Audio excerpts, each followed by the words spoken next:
Bonjour à tous et bienvenue dans ce nouveau webinaire, donc dédié cette fois-ci aux mesures d'onde de choc. Rapidement, je vous présente les personnes présentes aujourd'hui donc pour ce webinaire côté PCB. Donc, Luc Mijon, qui est ingénieur d'application chez nous, fera toute la présentation technologique. Bonjour à tous.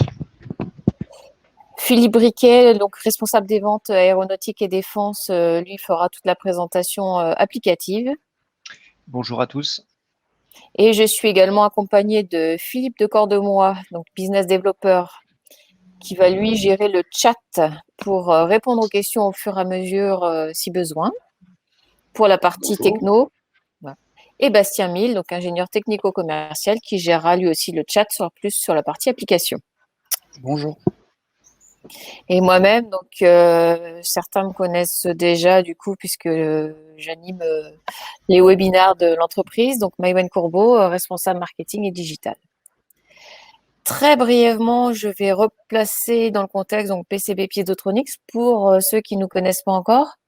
Donc PCB Piezotronics, c'est une entreprise historiquement donc qui a été fondée en 1967 à Buffalo aux États-Unis et qui a comme spécificité de développer et fabriquer dans ses propres usines des solutions de mesure de grandeur physique, donc avec la technologie piézoélectrique et la technologie MEMS. Donc, technologie piézoélectrique plus sous le nom de marque en PCB et le MEMS plus sur le nom de marque en DEFCO. Nous-mêmes, nous sommes la filiale française, donc on a été créé en 2000.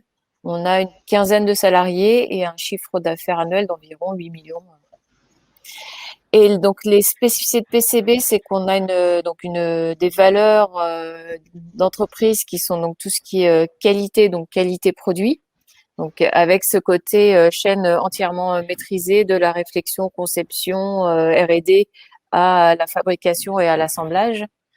Les compétences applicatives de nos équipes. Finalement, on a des équipes donc de R&D aux États-Unis. En France, on a des ingénieurs d'application, on a des ingénieurs technico-commerciaux, donc des gens qui connaissent le métier et les applications. Et on travaille énormément sur la notion de service, donc la service client. Donc avec cette notion de TCS, Total Customer Satisfaction, on fait en sorte d'être au maximum dans la satisfaction de nos clients. C'est pas toujours à 100% vrai, mais on fait au maximum en tout cas pour l'être. Et donc, on est présent pour répondre quand il y a des soucis et pour éviter qu'il y en ait. En termes de solutions, donc on a donc ce que vous pouvez voir d'ailleurs sur la présentation en bas, on a des solutions sous différentes marques. Donc on a des solutions sous la marque PCB Piezotronics, notamment tout ce qui est accéléromètre, donc piézoélectrique MEMS, capteurs de pression piézoélectrique, des capteurs de force piézoélectrique aussi, des capteurs à jauge de contrainte et des microphones de mesure. Sous la marque Andefco, on vend de l'accéléromètre MEMS, du capteur de pression piézorésistif, entre autres, et de l'accessoire, bien sûr. Ça, j'en parle pas, mais sur toutes les marques, on a toute une gamme d'accessoires, conditionneurs de signal, etc. Sous la marque IMI Sensor, donc qui est la marque industrielle de PCB, on est sur du produit industriel, donc plus grosse solidité, donc notamment sur de la techno piézoélectrique. Sous la marque The Modal Shop, on est plus sur tout ce qui est pot vibrant, station d'étalonnage, et sous la marque Larson Davis, du sonomètre, dosimètre. Donc, tout ça, ça représente un peu toute l'histoire de l'entreprise depuis 1967 avec les différentes fusions, acquisitions et différentes marques du coup associées. Voilà, c'était juste un bref rappel sur qui on est et ce qu'on vend et sous quelle marque, puisque on a une gamme qui est de plus en plus large et de plus en plus variée. La dernière en date, c'était donc Andefco.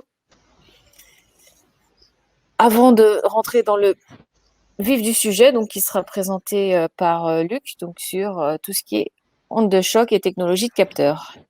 Luc, c'est à toi. Merci Maïwen. Donc bonjour à tous. On va parler d'abord des types d'essais qui sont faits dans tout ce qui est associé aux explosions. Ce qui est intéressant de voir au niveau des explosions, c'est qu'on va avoir la configuration d'essai et le type de l'explosion même qui vont modifier la forme de l'onde de pression, de l'onde de choc et sa propagation. On va commencer par celui qui est le plus simple de visualisation, qui est l'explosion en air libre. où là, l'onde va se développer avec une densité d'air, enfin de fluide, et des variations de température qui seront chaotiques, notamment par le fait que le souffle est accompagné en fait de projections de débris ou de matières qui elles-mêmes sont en haute température, et ça va générer.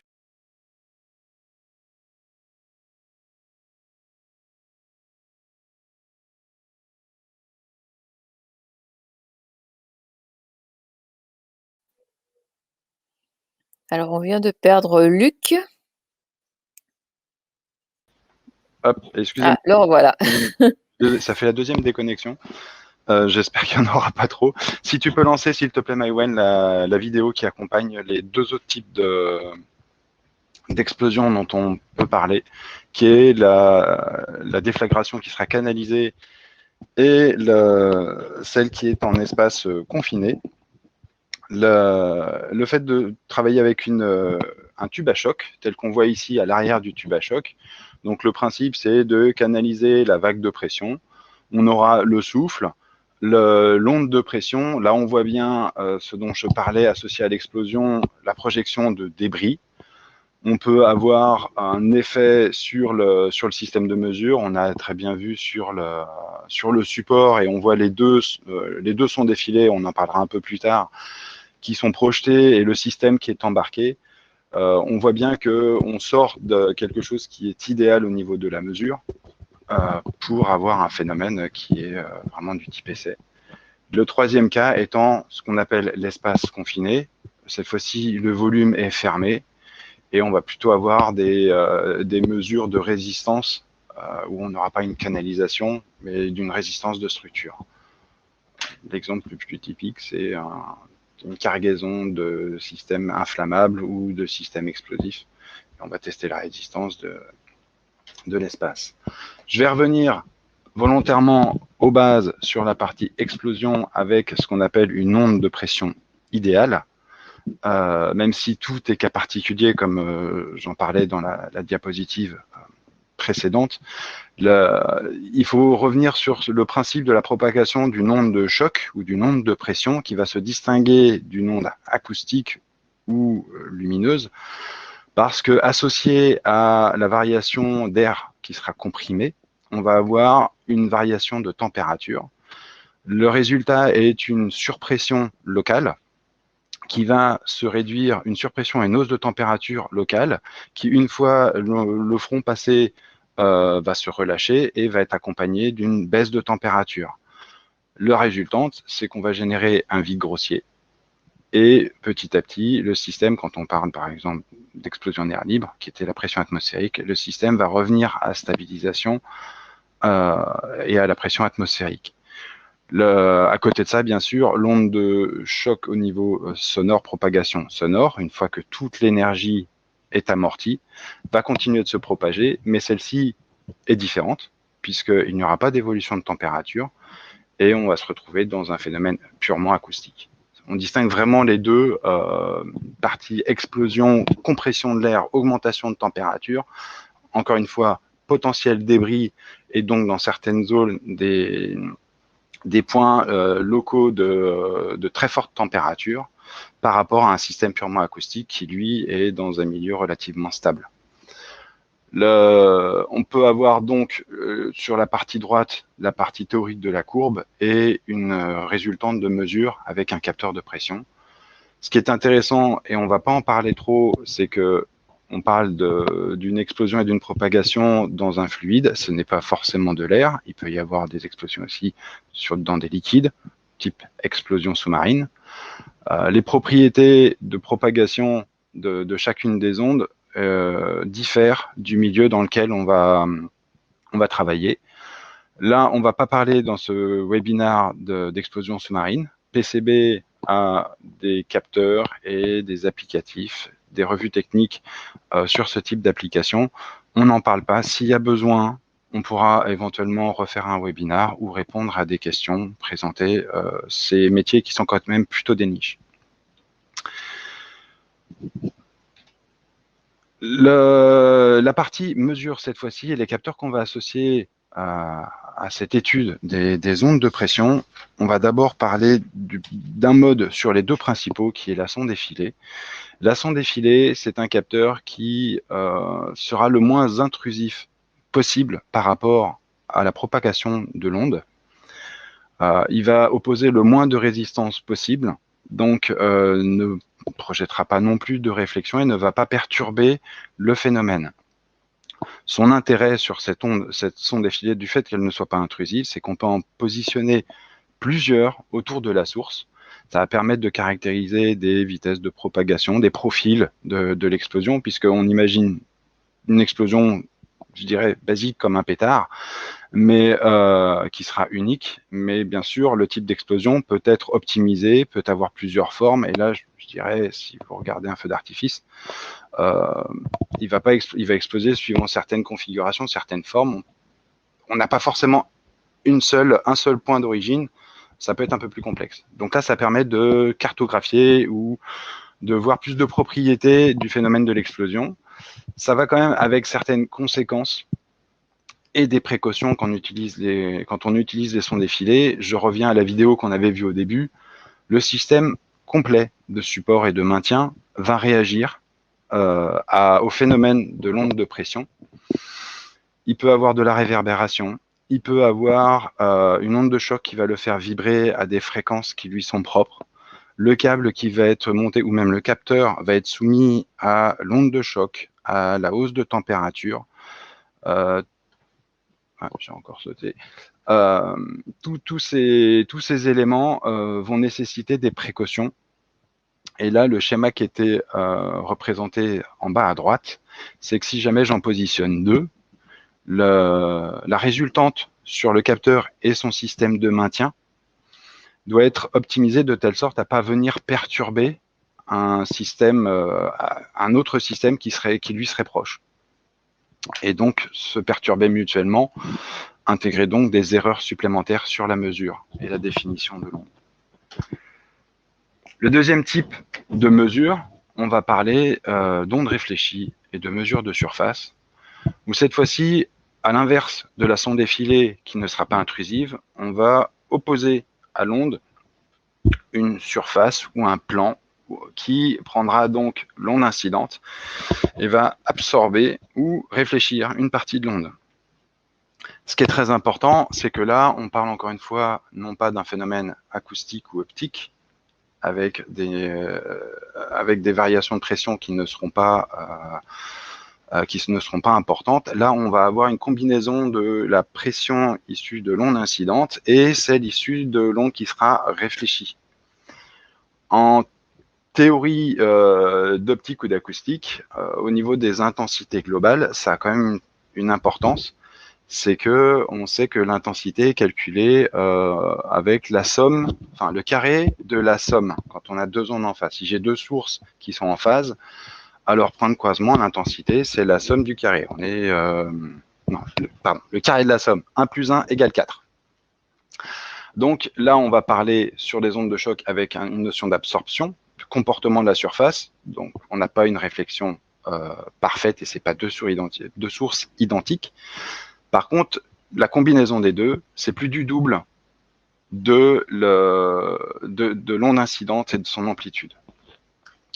Les essais qu'on a associés là-dessus, cette fois-ci, ce sera plutôt la résistance de la matière qui, justement, va absorber ou qui va devoir résister à l'onde de choc.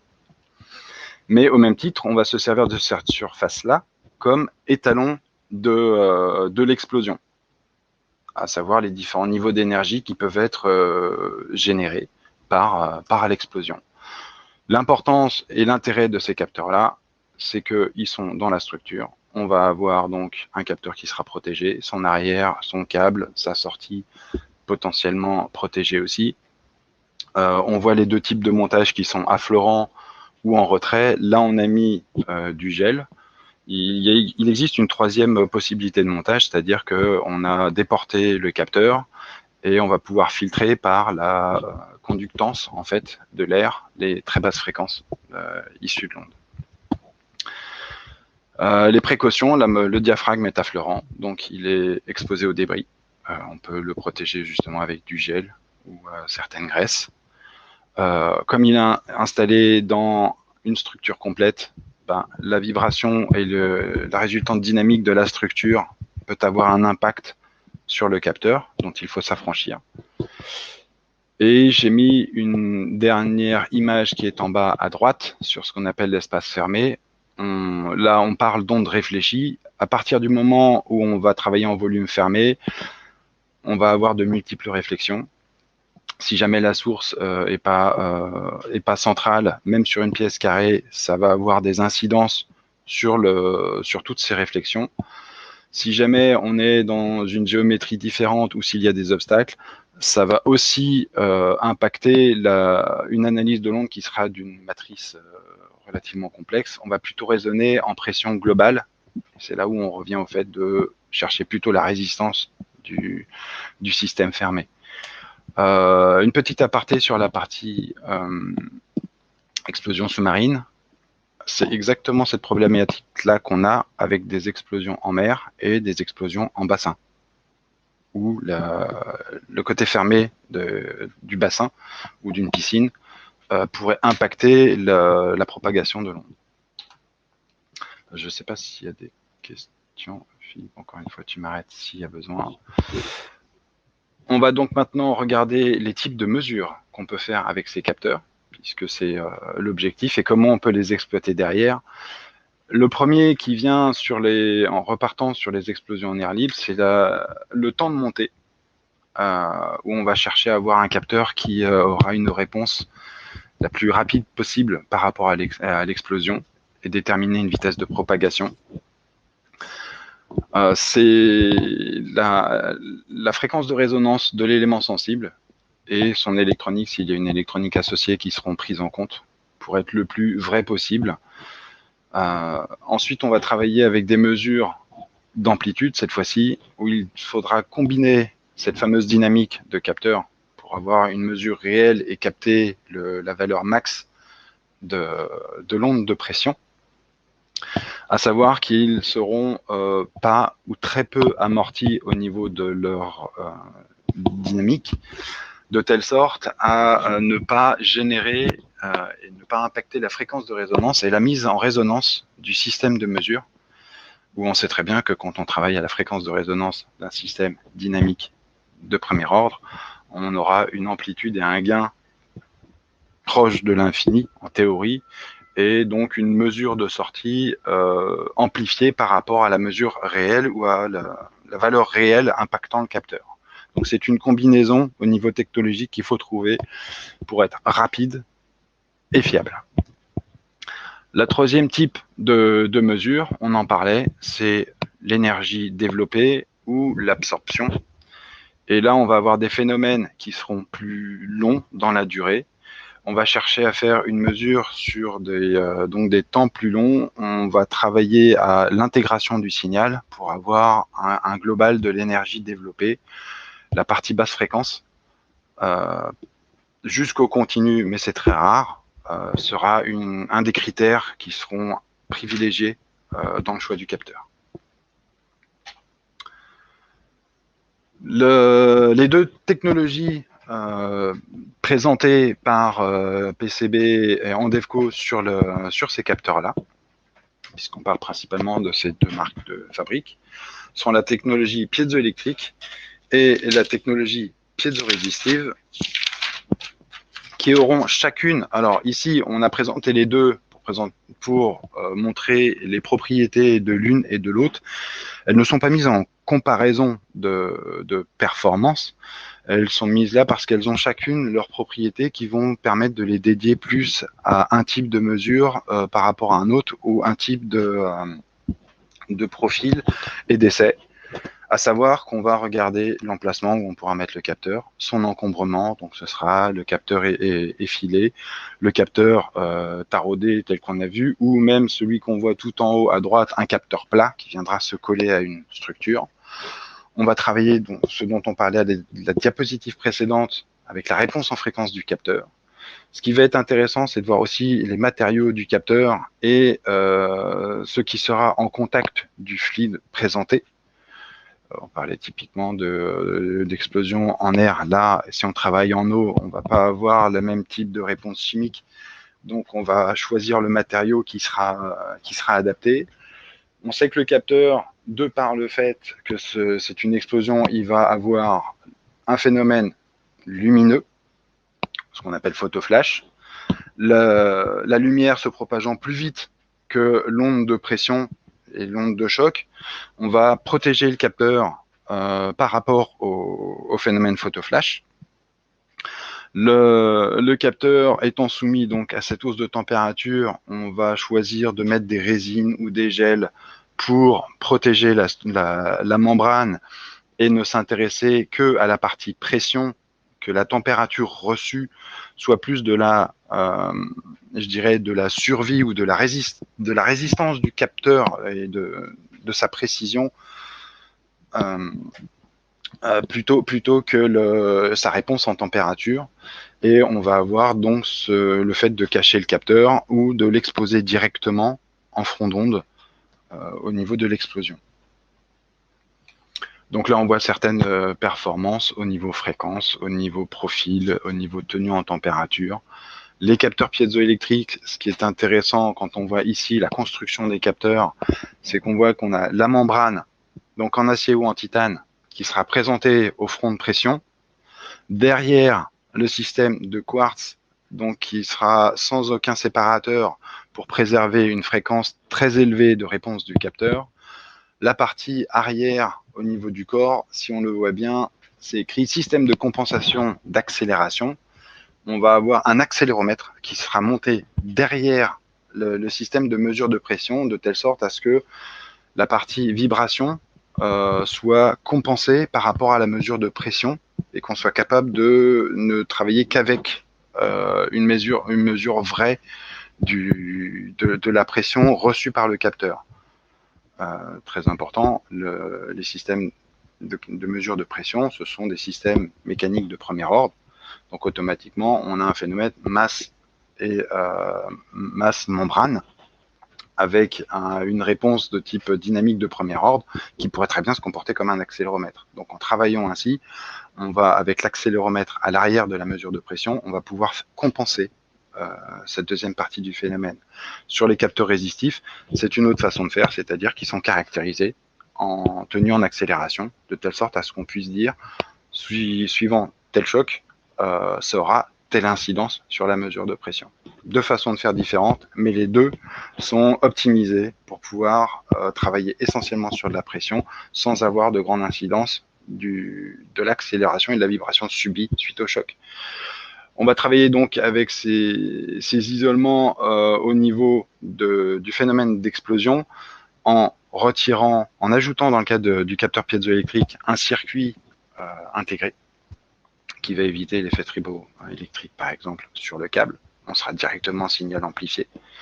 On va avoir pareil la connectique qui est mise à l'arrière, tout de telle sorte à ce que le front de température soit le moins incident possible sur le côté mesure de pression, qu'on soit le moins impacté possible. Dans le cas du capteur piézorésistif, on travaille avec un élément MEMS, donc silicium micro-usiné, en front immédiat de l'onde de pression. On va quand même pouvoir le protéger, j'expliquais sur les phénomènes photoflash, par différents types de diaphragmes, de grilles, on appelle ça des grilles.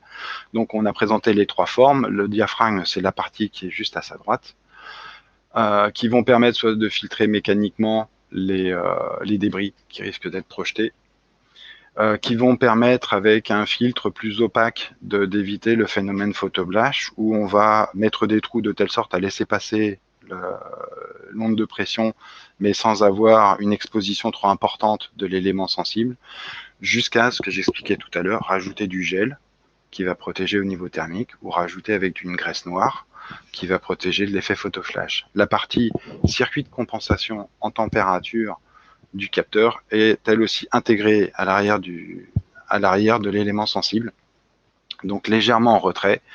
Ce qui est intéressant aussi de voir en dernier point sur ces deux capteurs, c'est le type de mesure. La partie piézoélectrique, ce sont des couches de quartz qui sont compressées. C'est une référence absolue.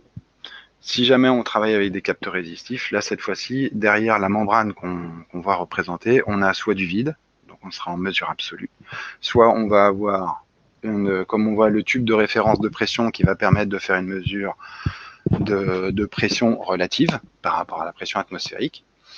Et encore, si on ferme cette fois-ci la partie arrière, on travaillera donc en référence de pression scellée, donc au jour de la fermeture du capteur et de sa référence. J'ai fini avec la partie technologique. Philippe, je n'ai pas du tout regardé le chat, donc je ne sais pas s'il y a pas de questions. Il n'y a pas de questions particulières pour l'instant. Donc du coup, cette fois-ci, Philippe, je te laisse la main pour la suite et la partie applicative.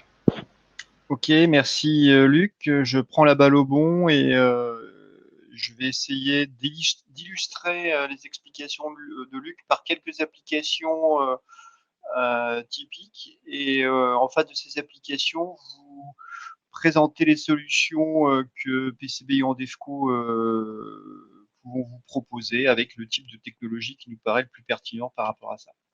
Donc voilà, les principales applications pour le BLAST. On va d'abord parler des mesures d'ondes de choc en milieu ouvert, ou en tout cas en champ libre. Première famille d'applications, c'est tout ce qui est mesure de l'onde incidente. Donc vous voyez sur la photographie à droite donc donc des flammes qui correspondent à une source d'explosion et un halo blanc qui correspond à l'onde de choc, ou en tout cas à la surpression aérienne. Et ce que l'on va faire, c'est mesurer cette surpression aérienne. Les caractéristiques principales pour faire une bonne mesure d'onde incidente, c'est avoir un front de montée qui soit le plus court possible. De fait, d'avoir une fréquence de résonance de capteur qui soit la plus élevée possible pour que le capteur ne rentre pas en résonance et que de fait la mesure effectuée soit pertinente. Comme le disait Luc dans son explication précédente, c'est le design du capteur est important. On va travailler sur il va falloir que le profil du capteur soit le moins perturbant pour la mesure d'onde de choc. Donc on va travailler avec des capteurs avec des profils effilés, ou de ce qu'on appelle des sondes effilées, qui vont mesurer l'onde de choc sans générer trop de perturbations de celle-ci. Et enfin, comme on est sur des essais qui sont assez je ne vais pas dire destructeur, mais en tout cas assez sévère. Souvent, on va mettre l'aspect conditionnement relatif, on va protéger le conditionnement, on peut le mettre relativement loin du capteur qui lui peut être près de la source. De fait, on va avoir des longueurs de câble importantes. C'est pour ça qu'on va recommander pour toutes ces raisons, on va recommander des capteurs. On va recommander des capteurs piézoélectriques à électronique intégrée, des capteurs ICP, sur lesquels on va pouvoir avoir des grandes longueurs de câbles sans que cela vienne, sans qu'il y ait d'effet triboélectrique ni autre perturbation électromagnétique. Donc les capteurs qu'on recommande pour ces applications-là sont nos traditionnels sondes effilées, les capteurs de la famille 137, ce sont des sondes à un capteur. Vous voyez la photo des deux capteurs, enfin du capteur à droite, avec sur le méplat un petit peu à proximité, à quelques centimètres de la pointe, vous voyez une sorte de bouton qui est en fait le capteur. Ce qui va se passer, c'est que quand l'onde de choc va arriver, donc la sonde pointe la source, l'onde de choc va glisser sur le méplat, et quand elle va arriver sur le capteur, celui-ci va pouvoir délivrer la mesure de pression. Ce type de capteur correspond à quasiment tous les critères qu'on a évoqués précédemment. Donc, on a une gamme de mesures qui va jusqu'à 70 bars, un front de montée de 4 microsecondes, une fréquence de résonance à plus de 400 kHz. Point particulier, tout à l'heure, Luc parlait de gel et de résine. Nous, ce qu'on recommande pour ce type d'application, c'est d'utiliser du RTV que l'on va badigeonner sur le capteur pour faire barrière thermique et ralentir le phénomène thermique, en tout cas qu'il arrive, puisque le capteur est forcément sensible au thermique si on est par exemple dans la flamme, et que ce phénomène thermique arrive après la mesure et qui de fait ne vienne pas la perturber. Quand on doit faire des mesures à proximité, donc là vous avez typiquement sur la photographie à droite deux sondes l'une derrière l'autre pour mesurer des niveaux de pression assez rapprochés. Ce qui va se passer, c'est quand on utilise les sondes précédentes, on va utiliser donc deux sondes et la sonde arrière va avoir un effet va être parasité, où la sonde avant va avoir un effet d'ombrage sur la sonde arrière. Et donc, ça donne une pertinence de la mesure qui n'est pas excellente. De fait, on a développé pour ce type de mesure des sondes doubles. Vous voyez là, vous voyez une image, elles sont assez proches en termes de design des sondes SAM, elles sont un petit peu plus longues et elles ont deux capteurs de pression qui sont à une distance l'un de l'autre définie, hein, qui est de 100 mm. Ça va donc permettre de faire des mesures relativement proches sur un seul et même support. Et donc le capteur arrière va pouvoir mesurer la pression sans qu'il y ait d'effet d'ombrage ou de diffraction par rapport au premier capteur. On va pouvoir aussi mesurer facilement une vitesse de propagation d'onde, puisqu'en fait on va connaître on connaît la distance entre les deux capteurs, donc on va pouvoir facilement déduire la vitesse de propagation et cette mesure est assez pertinente, entre autres quand on est assez proche de la source, on va pouvoir aussi mesurer de manière assez proche la décroissance de l'onde de choc. Enfin, on a aussi les sondes placebo.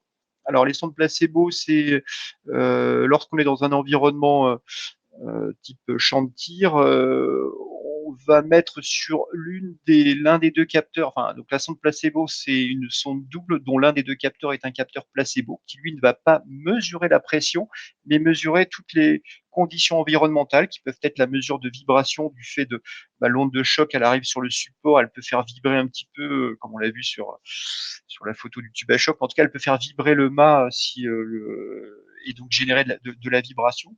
Mais il peut y avoir des effets de câbles, des effets triboélectriques, etc. Donc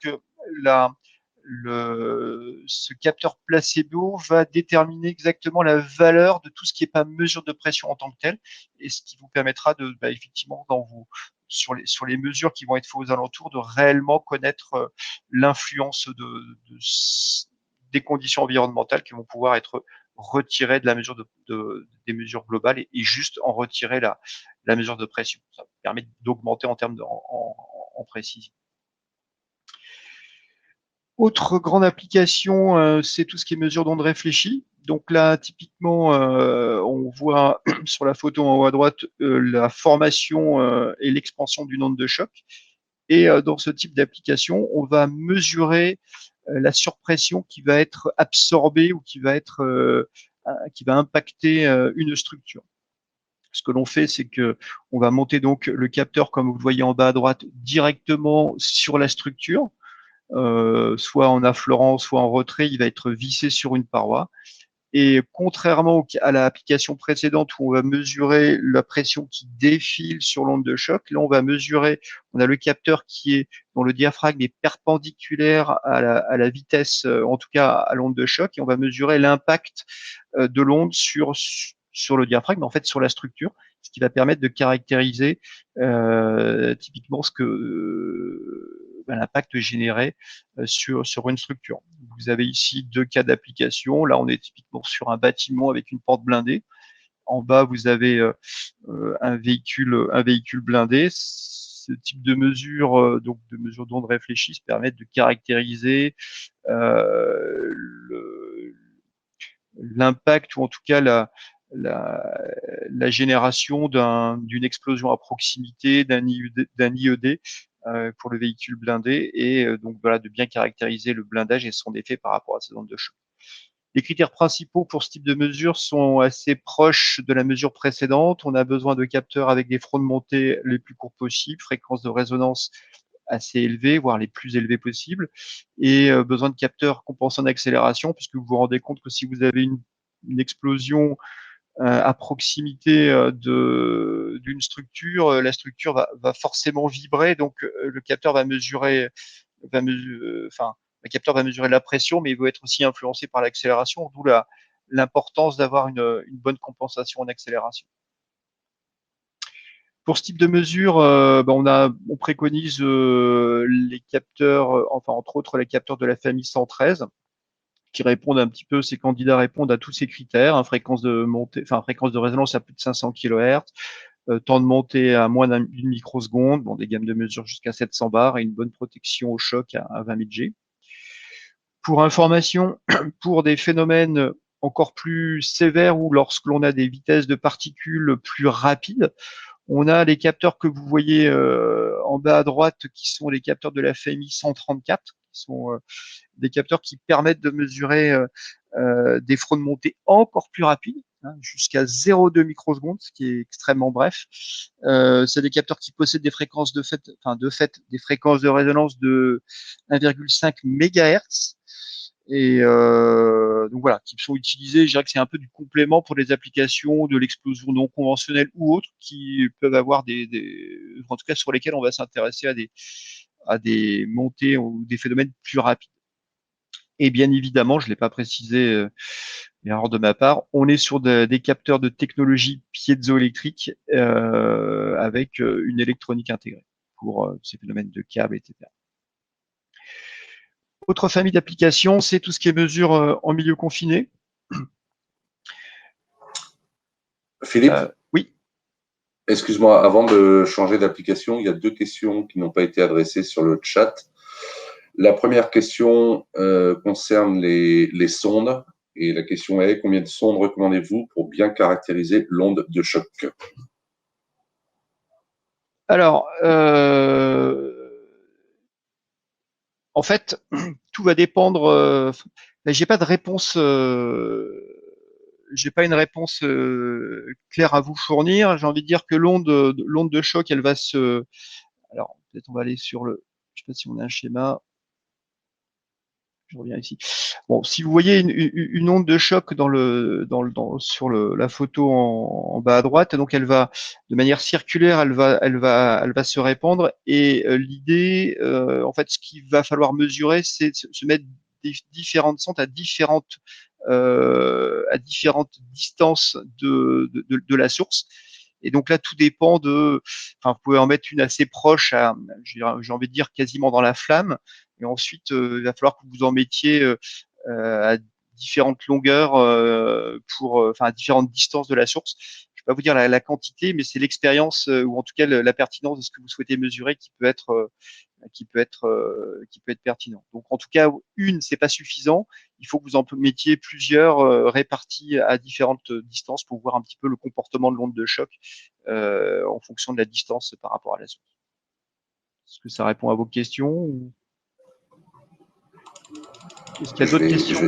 Je vais surveiller. Oui, il y avait une autre question, alors qui est une question très précise, qui est de savoir quelle est l'impédance de sortie sur les capteurs PCB 311, 3A et B, sachant que la fiche technique mentionne que l'impédance de sortie est inférieure à 100 ohms pour des problèmes de compatibilité avec des grandes longueurs de câbles. Je doute que tu aies une réponse aussi. Non, j'ai pas de réponse précise. Ceci dit, nous sommes sur des capteurs électroniques intégrés. On a donc des impédances qui sont relativement basses. Ce qui va jouer sur la longueur de câble, c'est pas forcément, c'est pas l'impédance en tant que telle du capteur. Ce qui va se passer, c'est que le câble la longueur de câble fait un effet filtre. Et en fait, plus la longueur de câble est importante, plus ça a un effet sur la bande passante et ça réduit la bande passante du capteur. Donc il y a un ABAC qui existe qu'on pourra vous partager par la suite. Il y a un ABAC qui existe qui définit la bande passante par rapport à la longueur de câble, et le paramètre sur lequel on peut jouer, c'est le courant d'alimentation, le courant d'alimentation du capteur. Donc, dans ce type d'application, quand on a une longueur de câble importante et qu'on veut regarder ce qui se passe à plusieurs centaines de kilohertz, on va se mettre au courant, on va se mettre au maximum en courant, qui est de l'ordre de 20 milliampères. ce qui va permettre d'avoir une bande passante assez importante avec 50 mètres de câble à ce niveau-là. Après, on est en ICP, on est à courant constant et une tension qui est la tension, enfin, qui est de l'ordre de 24-32 volts. On va être sur du câble mini bruit. Donc, je dirais que voilà, le courant, enfin, en tout cas, la longueur de câble, ça a un impact sur la réponse en fréquence et on pallie à ça en jouant sur le courant d'alimentation du capteur. Mais là aussi, c'est assez documenté. Il y a des abacs que l'on a dans notre documentation qui peut permettre d'ajuster le courant par rapport à la fréquence qui vous intéresse de mesurer.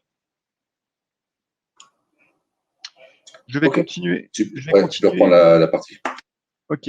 Donc sur les mesures de pression en ondes confinées, enfin les mesures de pression d'ondes de choc en milieu confiné, excusez-moi. Là, vous voyez sur la photographie à droite, donc un bunker sur lequel une explosion a été effectuée. Donc, typiquement sur ce bunker, vous voyez que vous avez le toit en jaune là, qui sert de soupape qui a décollé tellement l'explosion était importante, hein, ce qui permet d'éviter de détruire complètement le bunker. Ceci dit, quand on est dans ce type d'application, on va générer une surpression dans un milieu relativement confiné. Et ce qu'on va souhaiter mesurer, c'est d'une part la montée en pression. Donc, il va falloir un capteur qui monte relativement rapidement, qui a un front de montée relativement rapide. Sauf que, comme on est en milieu confiné, il va y avoir cette surpression, il va y avoir la surpression va rester, en tout cas, elle va rester relativement importante pendant un certain temps et elle va, je vais dire tout doucement, il va y avoir une décroissance de pression qui, pour le coup, peut durer quelques millisecondes, voire quelques secondes.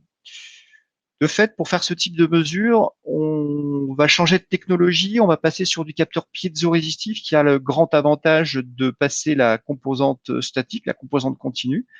Et entre autres, ce qu'on recommande, c'est le 8530C, qui est un capteur à membrane affleurante, qui va pouvoir directement être vissé sur une paroi, qui de fait a une fréquence de résonance qui est enfin en tout cas qui va pouvoir faire des mesures à 100 kHz, qui va passer le continu, et voilà, qui a pour le coup une gamme de mesures de 138 bars. Là, pour le coup, enfin, dans cette application, la techno piézoresistive est la plus pertinente, puisqu'en fait, on va mesurer réellement la décroissance de pression qui va pouvoir être relativement long, et cette techno piézoresistive permet de le faire. Vous noterez juste, j'ouvre une parenthèse, on vous donne une gamme de mesures de 138 bars avec un x3 entre parenthèses. Les capteurs en DEFCO que l'on préconise pour ce type d'application ont une gamme sur lesquelles ils sont étalonnés qui est définie. Ceci dit, chaque capteur, comme la plupart des capteurs en DEFCO, sont étalonnés à 3 fois l'étendue de mesure. Et je dis pas, enfin, ils sont réellement étalonnés. Si vous avez sous-dimensionné le capteur dans votre application et que vous avez non pas 138 bars, mais 250 bars à mesurer, vous allez d'une part ne pas détruire le capteur et en plus faire une mesure pertinente puisque le capteur est aussi étalonné à 3 façons l'étendue de mesure avec une linéarité qui est donnée, ce qui vous garantit d'une mesure métrologiquement acceptable même si vous dépassez la gamme de mesure. Ça, c'est un petit point intéressant. Il y a quelques caractéristiques des familles, de la famille de capteurs piézoresistifs en DEFCO qui le distinguent un petit peu de ses confrères avec cette techno. Autre application, c'est tout ce qui est mesure d'explosion et caractérisation de combinaisons de protection pour le déminage. Là, on va on va préconiser le capteur piézoresistif 8515, principalement de par sa taille. C'est un capteur qui est miniature, très plat. Il fait à peine 1 millimètre d'épaisseur. Il va pouvoir être positionné entre le mannequin et la combinaison. Lui aussi a une gamme une fréquence qui lui permet de mesurer jusqu'à 100 kHz. Et donc, on va pouvoir mesurer la surpression générée entre la combinaison et le mannequin et regarder la décroissance de cette pression qui va durer un temps, qui va durer un certain temps. Et donc, d'où l'utilisation de ce capteur-là, qui est de technologie piézoresistive, qui est relativement plat et qui est aussi une réponse en fréquence assez élevée. Bon, la gamme de mesure est à 3 bar 5, ce qui est suffisant pour pour ce type de mesure. Voilà, vous aurez vous avez un lien qui apparaît en bas, qui est en fait un cas d'application et un article qui représente l'utilisation de ce capteur dans cette application. Vous pourrez y accéder par la suite lorsqu'on vous fournira les diapositives qu'on vous a présentées aujourd'hui. Mais voilà ce qu'on peut vous dire sur cette application.